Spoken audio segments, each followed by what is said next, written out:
നമസ്കാരം R P. നമസ്കാരം.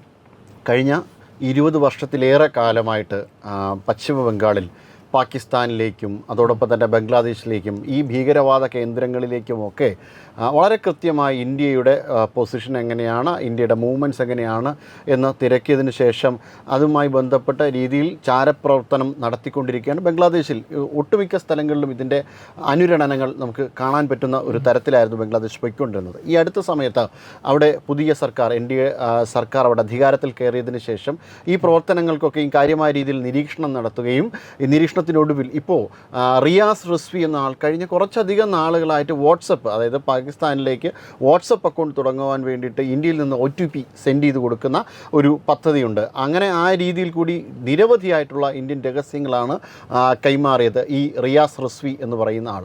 അതോടൊപ്പം തന്നെ നിരവധിയായിട്ടുള്ള ഭീകരവാദ പ്രൊജക്റ്റുകൾ ഈ പശ്ചിമ ബംഗാളിനുള്ളിൽ തന്നെ നടപ്പിലാക്കുന്നുണ്ട്. ഈ അടുത്ത സമയത്ത് അവിടെ ഫെൻസിങ് നടത്തുന്ന സമയത്ത് ബംഗ്ലാദേശിൽ നിന്ന് കല്ലേറുകൾ ഉണ്ടാകുന്നുണ്ടായിരുന്നു. അത്തരത്തിൽ ഇന്ത്യൻ സർക്കാരിൻ്റെ നീക്കങ്ങളെല്ലാം തടയുവാൻ വേണ്ടിയിട്ട് വളരെ കാര്യമായ പ്രവർത്തനങ്ങൾ നടത്തുന്നുണ്ടെങ്കിലും ഇപ്പോൾ അത് കാര്യക്ഷമമായി നടത്തുന്നു, അതൊരു ഭാഗത്ത് നടത്തുന്നു. അതോടൊപ്പം തന്നെ ഭീകരവാദത്തിൻ്റെ ഓപ്പറേഷൻ വളരെ സജീവമായിട്ട് തന്നെ പശ്ചിമ ബംഗാൾ നടക്കുന്നുണ്ട്. എന്തായാലും പക്ഷേ രാജ്യത്തിൻ്റെ സുരക്ഷ അതീവ ഭയാനകമായ രീതിയിൽ കോംപ്രമൈസ് ചെയ്ത കഴിഞ്ഞ 15 വർഷങ്ങൾ നമ്മെ സംബന്ധിച്ച് വലിയ നഷ്ടം തന്നെയാണ്. എന്തു പറയുന്നു ആർ പി? തീർച്ചയായിട്ടും വലിയ നഷ്ടം മാത്രമല്ല, വലിയ ഭീഷണി കൂടി, ഭാരതത്തെ സംബന്ധിച്ചിടത്തോളം വലിയ സുരക്ഷാ ഭീഷണി കൂടിയായിരുന്നു. അതുകൊണ്ട് തന്നെയാണ് BJPയുടെ ബംഗാളിലെ വിജയം എന്ന് പറയുന്നത് ഒരു രാഷ്ട്രീയ വിജയം എന്നുള്ളതിനപ്പുറം രാഷ്ട്ര സുരക്ഷയ്ക്കുള്ള വിജയം എന്നുകൂടി അതിനെ വിശേഷിപ്പിക്കുന്നത്. അതുകൊണ്ടാണ് ഇപ്പോൾ ഹരി പറഞ്ഞതിനകത്ത് ഒരു ചെറിയ തിരുത്തൽ അല്ലെങ്കിൽ ഒരു കൂട്ടിച്ചേർക്കൽ ആവശ്യമാണ്. വെറും ചാരപ്പണി ചെയ്യാനും രഹസ്യങ്ങൾ ചോർത്താനും വേണ്ടി മാത്രമല്ല ബംഗ്ലാദേശ് വഴി പലരും ശ്രമിച്ചുകൊണ്ടിരുന്നത്. ശരിക്കും പറഞ്ഞു കഴിഞ്ഞാൽ ഭാരതത്തിനുള്ളിൽ വിധ്വംസക പ്രവർത്തനങ്ങൾ നടത്താനുള്ള പ്ലാനിങ്ങും ശ്രമങ്ങളും നടന്നിട്ടുണ്ട്, കുറേ കാര്യങ്ങളൊക്കെ നടന്നിട്ടുമുണ്ട്.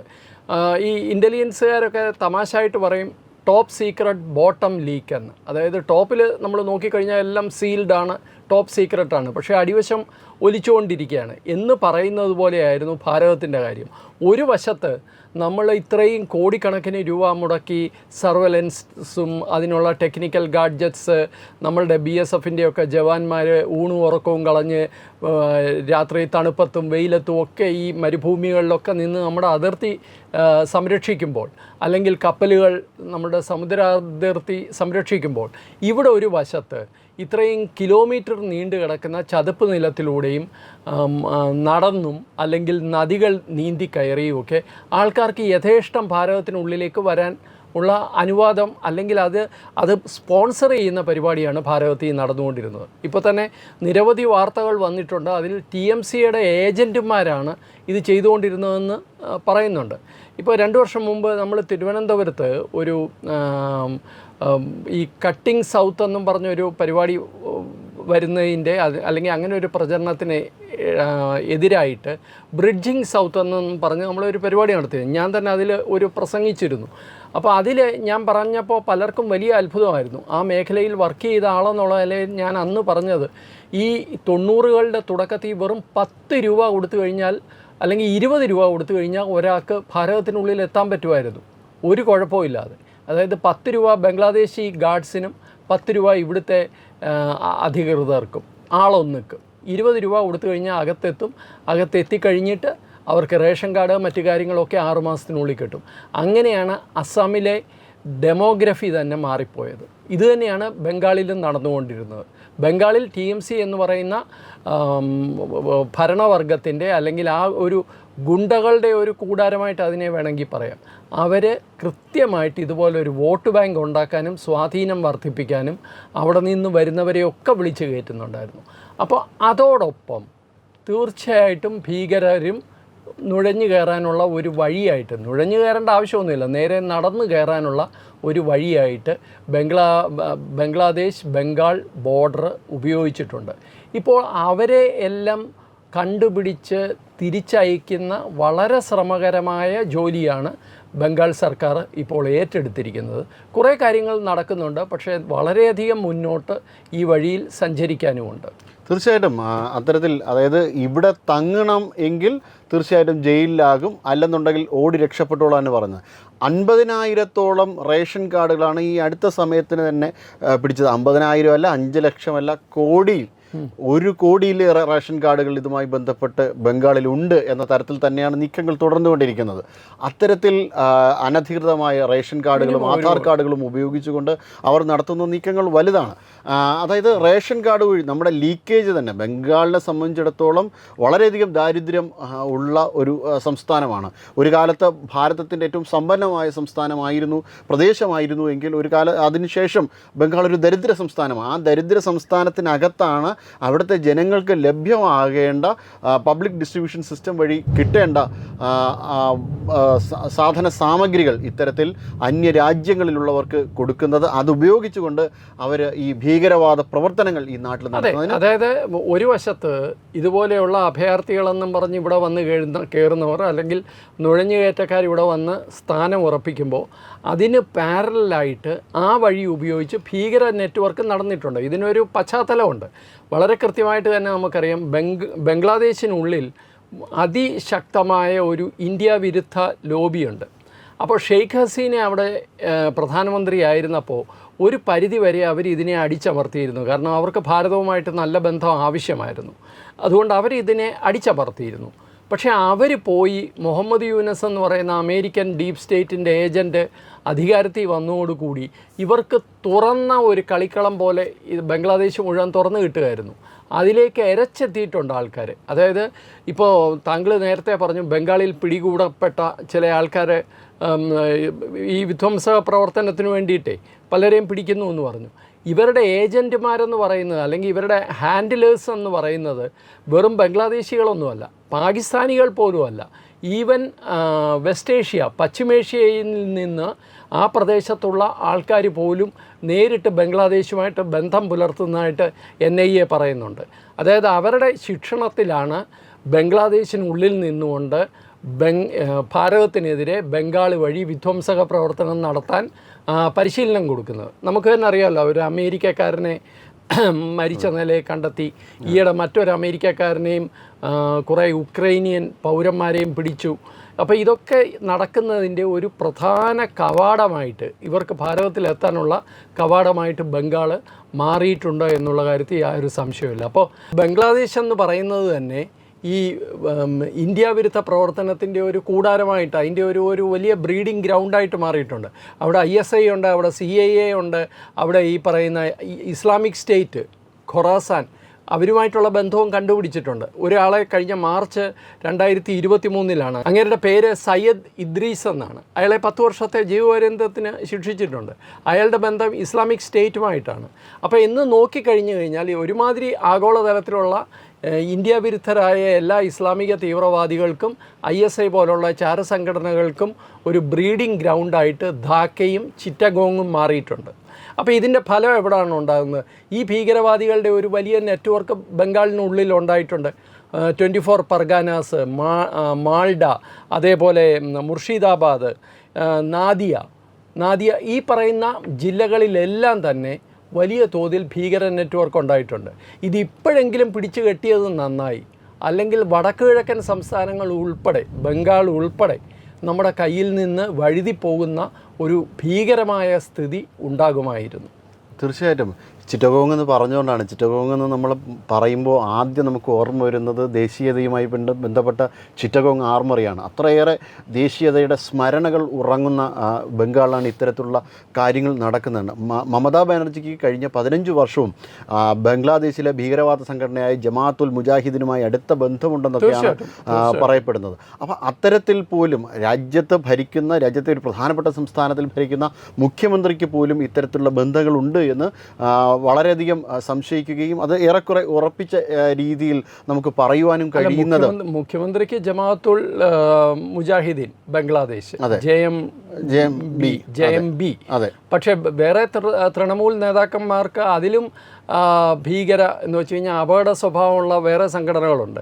അൻസറുള്ള ബംഗ്ലാ ടീം എന്ന് പറയുന്നത് ഇവരാണ് ഹിന്ദുക്കളെ അവിടെ ടാർഗറ്റ് ചെയ്യുന്നതിലെ ഒരു പ്രധാന ടീമാണ്. പ്രത്യേകിച്ച് ബുദ്ധിജീവികളായിട്ടുള്ള ആൾക്കാരെ, എഴുത്തുകാരെ, പ്രൊഫസർമാരെ, ഇവരെയൊക്കെ ABT എന്നാണ് പറയുന്നത്, അൻസറുള്ള ബംഗാൾ ടീം. അതേപോലെ ഇസ്ലാമിക് സ്റ്റേറ്റുമായിട്ട് ബന്ധമുള്ള സംഘടന. ഈ സംഘടനകളുമായിട്ടൊക്കെ നേരിട്ട് ബന്ധം പുലർത്തുന്ന TMC നേതാക്കന്മാർ ജില്ലാ തലത്തിൽ വരെ, ജില്ലാ ലെവലിൽ വരെ ബംഗാളിലുണ്ട്. ഇവരെയൊക്കെ പിടികൂടിയേ മതിയാവും. അതുകൊണ്ടാണ് ഞാൻ പറയുന്നത്, ഈ വഴിയിൽ അധിക ദൂരം സഞ്ചരിക്കാനുണ്ട്, വളരെയധികം ദൂരം ബംഗാൾ സർക്കാരിനെ സംബന്ധിച്ചിടത്തോളം സഞ്ചരിക്കാനുണ്ട്. എനിക്ക് തോന്നുന്നു ഈ 24 പർഗണയൊക്കെ ഭീകരവാദങ്ങൾ ഒരു ISIS കേന്ദ്രം പോലെ അവരുടെ ഡെമോഗ്രഫി തന്നെ മാറിപ്പോയി. ഡെമോഗ്രഫി തന്നെ മാറിപ്പോയി. അവിടുത്തെ മുസ്ലിം പോപ്പുലേഷനിലാണ്. ഈ മുസ്ലിം പോപ്പുലേഷൻ ഒന്നും ഇന്ത്യക്കാരല്ല, ഇവരെല്ലാം ബംഗ്ലാദേശിൽ നിന്ന് വന്നവരാണ്. അതെ, അതുകൊണ്ടാണ് തീർച്ചയായിട്ടും ഈ ബംഗ്ലാദേശിലാണ് മമത ഇറങ്ങിപ്പോയപ്പോൾ ഏറ്റവും അധികം സമരങ്ങൾ നടന്നത്. അവിടെയുള്ള സമരങ്ങളും പ്രതിഷേധങ്ങളും പ്രക്ഷോഭങ്ങളും നമ്മൾ കണ്ടതാണ്.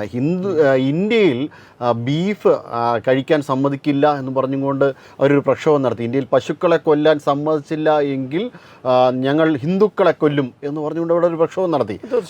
ആ തരത്തിൽ മമതാ ബാനർജി തിരികെ കൊണ്ടുവന്നില്ലെങ്കിൽ ഞങ്ങൾ ഇന്ത്യയിലേക്ക് ആക്രമണം നടത്തും എന്നൊക്കെ പറഞ്ഞുകൊണ്ട് മറ്റൊരു പ്രക്ഷോഭം. അങ്ങനെ നിരന്തരം പ്രക്ഷോഭമായിരുന്നു മമതാ ബാനർജി ഇറങ്ങിയ സമയത്ത്. അപ്പോൾ ഈ തരത്തിൽ എത്രത്തോളം ബംഗ്ലാദേശികളെ മമത ആകർഷിച്ചിരുന്നു, എത്രത്തോളം ബംഗ്ലാദേശികളെ ഉൾപ്പെടുത്തിക്കൊണ്ട് എന്തൊക്കെ തരത്തിലുള്ള നീക്കങ്ങൾ നടത്താൻ പോയിരുന്നു.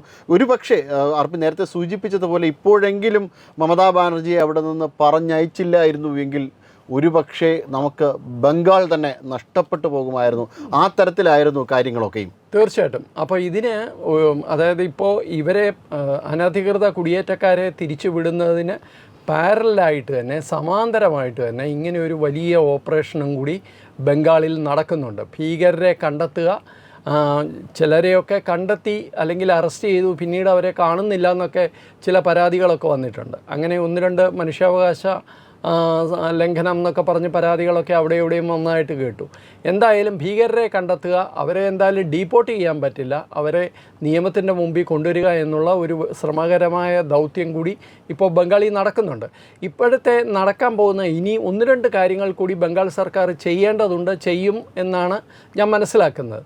അതിലെ ഒന്ന് ഏറ്റവും പ്രധാനമായിട്ടുള്ളത് മദ്രസകളെ കോൺസെൻട്രേറ്റ് ചെയ്താണ്. അതായത് ഭീകരവാദം പഠിപ്പിക്കുകയും അന്യമത വിദ്വേഷം പഠിപ്പിക്കുകയും ചെയ്യുന്ന മദ്രസകളെ കണ്ടെത്തി ഇല്ലാതാക്കുക, ന്യൂട്രലൈസ് ചെയ്യുക എന്നുള്ളത് വളരെ പ്രധാനപ്പെട്ട കാര്യമാണ്. ഇത് അസമിൽ ചെയ്തു കഴിഞ്ഞ കാര്യമാണ്, അസമിൽ ചെയ്തതാണ്.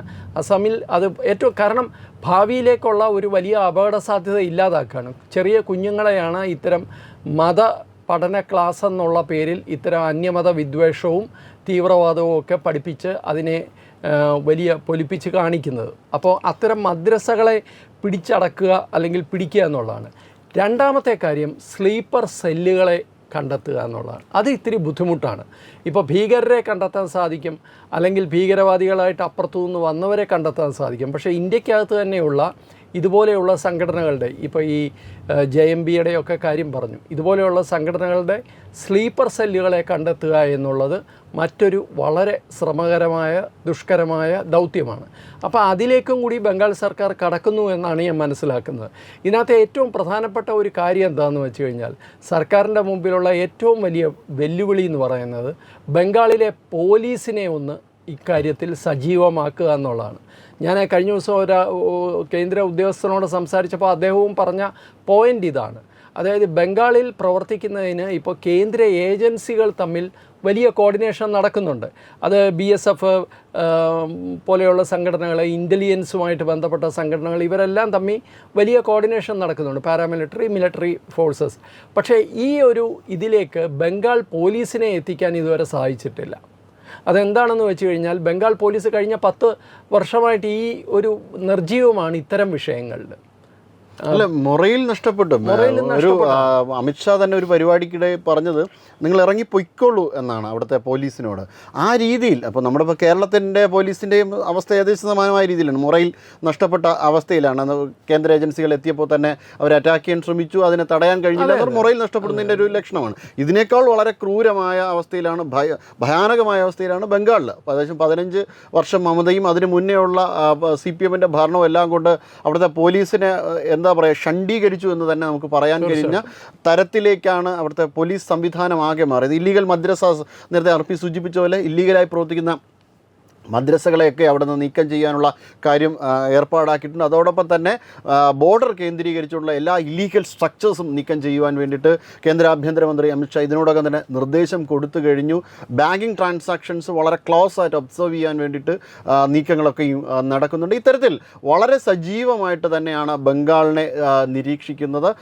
അടുത്ത 5 വർഷത്തേക്ക് അജയ് പാൽ ശർമ്മ അവിടെ ഉണ്ടാകാൻ അവിടത്തേക്ക് ഡ്യൂട്ടി കൊടുത്തത് വെറുതെ ആയിരുന്നില്ല. തീർച്ചയായിട്ടും ഇതിനെ ശുദ്ധീകരിച്ചെടുക്കുക, ബംഗാളിനെ ഒരു നവ ബംഗാളാക്കി പരിവർത്തനം ചെയ്തുകൊണ്ട് ഈ ബംഗാളികൾ രാജ്യത്താകമാനം നടന്ന് പൊറോട്ട അടിക്കാനും വളരെ അൺസ്കിൽഡ് ആയിട്ടുള്ള ലേബേഴ്സ് ചെയ്യാനും വിധിക്കപ്പെട്ടവരായി മാറുന്നതിൽ നിന്നൊക്കെ ഒരു മാറ്റം ബംഗാളിലുണ്ടാകും. അതിൻ്റെ ഒക്കെ ഭാഗമായിട്ടാണ് നമ്മളെ കേരളത്തിലേക്ക് പോലും ഈ ബംഗാളികളെ തിരിച്ചെത്താത്ത, കാരണം അവർക്കൊരു കോൺഫിഡൻസ് വന്നു കഴിഞ്ഞു, അവിടെ തൊഴിലെടുക്കാൻ പറ്റും, എൻ്റെ ബംഗാളിൽ എനിക്ക് തൊഴിലെടുക്കാൻ പറ്റും എന്ന്. ദയനീയമായ അവസ്ഥയായിരുന്നു. അതായത് പലരും ഈ പാൻ മസാല കഴിച്ച് ദിവസം തള്ളി നീക്കുന്ന അവസ്ഥ പോലും എത്തിയിരുന്നു ബംഗാളിൽ. ആ അവസ്ഥയിൽ നിന്നാണ് ഇനി ബംഗാളിനെ കരകയറ്റി എടുക്കേണ്ടത്. തീർച്ചയായിട്ടും വളരെ ശ്രമകരമായ ഒരു ദൗത്യമാണ്. എന്തായാലും സുവേന്ദു സർക്കാരിൻ്റെ ഇത്തരം നീക്കങ്ങൾ വിജയം കാണട്ടെ എന്ന് നമുക്ക് ആശംസിക്കാം. ഒപ്പം ബംഗാൾ അതിൻ്റെ ഗതകാല പ്രൗഢിയിലേക്ക് തിരിച്ച് ഉയരും എന്ന്, പുനർജനിക്കുമെന്നും നമ്മൾക്ക് പ്രതീക്ഷിക്കാം. നമസ്കാരം.